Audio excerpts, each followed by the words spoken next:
Well, absolutely amazing. Mitch McConnell, just a few minutes ago on the floor of the Senate, says, we've tried elections. They don't work. We've tried elections. We've tried negotiations. We've tried persuasion. We've tried elections. And they don't work. As the good folks over at Think Progress, they put together a list of these things, and you can read this on their blog, thinksprogress.org. It's great. In 2008, the Republicans said, well, they elected President Obama, and he passed that health care bill, but we don't like it. So let's see if we can, blow it up with the Supreme Court or something, which I've been ranting about in the previous hour. Most of the previous hour has been devoted to this whole idiotic concept that 5 justices are the kings of America. We are not a constitutional monarchy. We do not have kings. But back to that later. In 64, when LBJ passed Medicare and Medicaid, we can't have that. The elections. In 62, Rand Paul says that LBJ shouldn't have signed the law that banned whites-only lunch counters. The Civil Rights Act of 64. He says that this was unconstitutional. In 1936, FDR passed a law banning child labor. The Republicans said that's unconstitutional.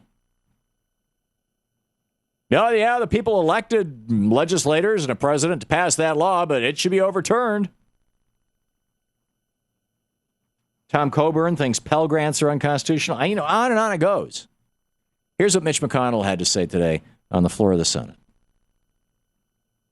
The time has come for a balanced budget amendment that forces Washington to balance its books.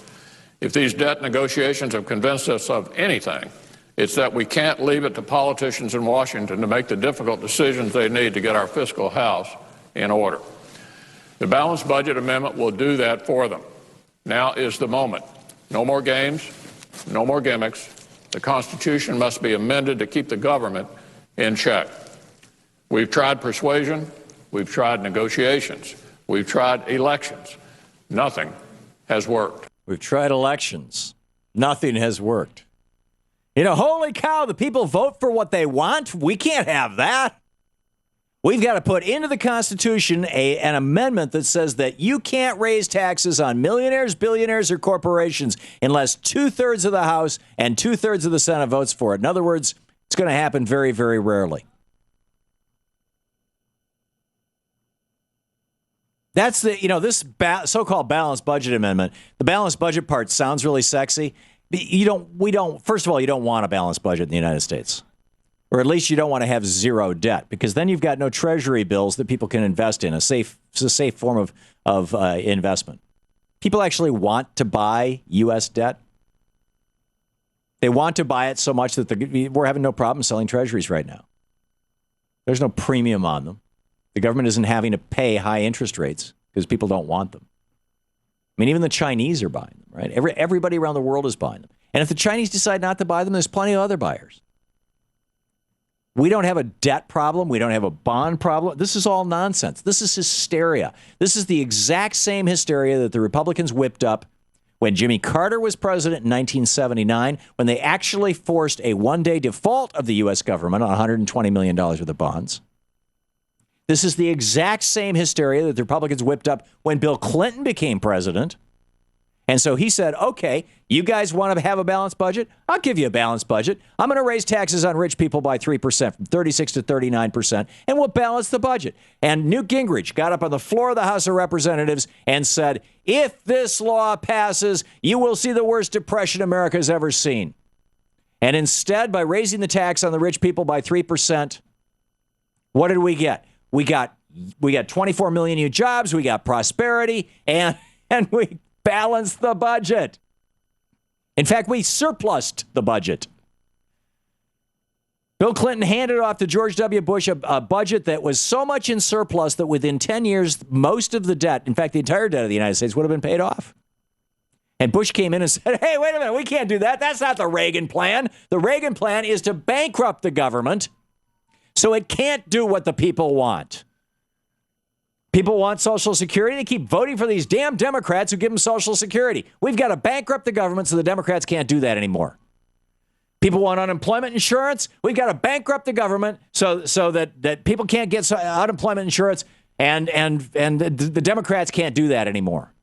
Because as long as the Democrats have the power to give people Medicare and Medicaid and Social Security and unemployment insurance, as long as the Democrats have the power to regulate commerce in a way that keeps the water clean and the air clean, you know what? People are going to vote for them, and that's bribery. The Democrats are buying their votes. We can't have that, so let's build into the Constitution, the Republicans are saying, let's build into the Constitution a provision that says, no, Democrats, you can't raise taxes. You can't have rich people paying for your programs that are going to benefit middle-class people and poor people.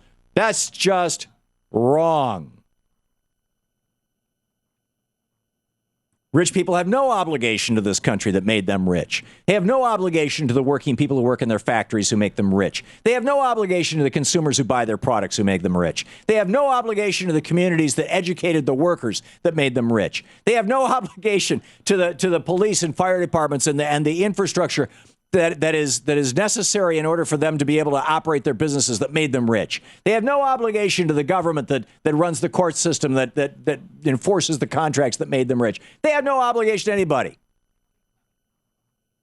Don't you know? Ask Rand Paul.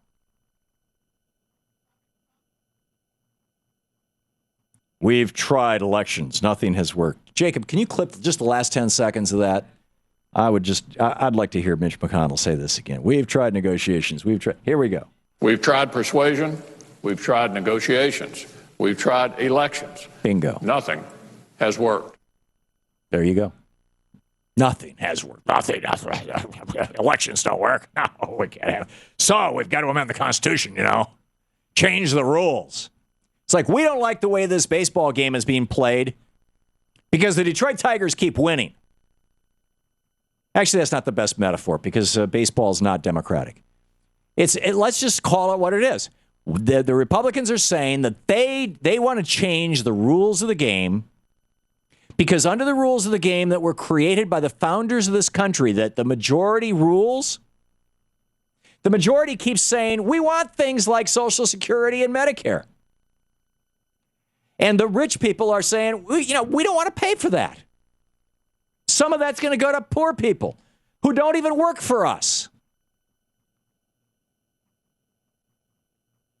And it's an incredibly short-sighted view because when you look at nations all around the world that are more egalitarian than the United States, that have higher tax rate, look at Denmark with an average 47% income tax rate. That's what the average person is paying.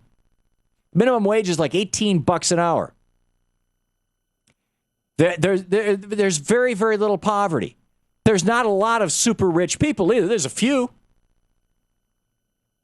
But you have a stable, secure society with a great educational system and a society that works. People live long lives. People have access to free health care. People have access to good college. They get paid to go to college. The most important infrastructure of their nation, the young people are provided for. The elderly are provided for. They have hospice care. It's all paid for by taxing everyone, including the rich.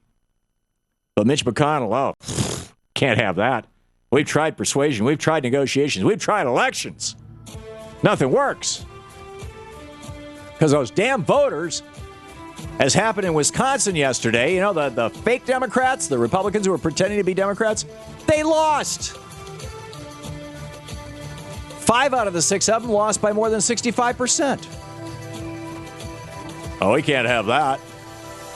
People will constantly vote for what they want. Can't have that. They're too stupid.